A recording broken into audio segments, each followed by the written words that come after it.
Okay, so it's Blintz time at Casa Newman. I start out with William Sonoma's fail-proof crepe recipe, and I make it in a non-stick pan.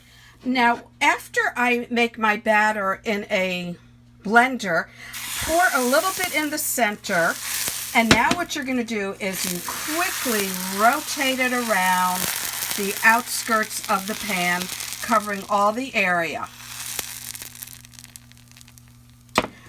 And it's going to take about a minute or so for the crepe to form.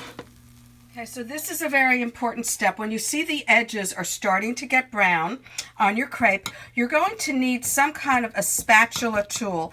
And what you're going to do is you're going to gently go around the rim, the edge of the crepe. You're going to lift it, and then you're going to flip so the other side can cook as well. So now it's time to fill our crepes and our blintzes or crepes, whatever you want to call them, blinis, you name it. So if you notice, there is a darker side to the crepe and a lighter side.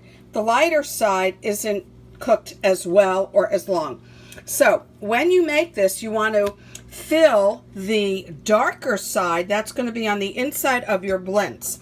And what you're going to do is you're going to take a spoonful of your filling, and my filling has cottage cheese, orange zest, vanilla, tiny bit of sugar, cream cheese, and I rinsed the cottage cheese.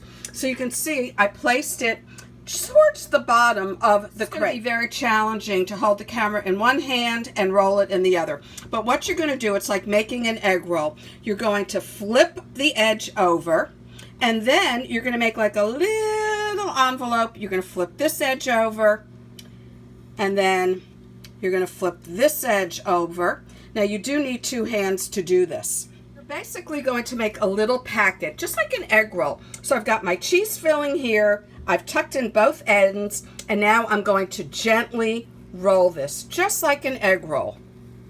Voila, there is my cute little blintz. And you want to keep it seam side down until you're ready to fry it in butter.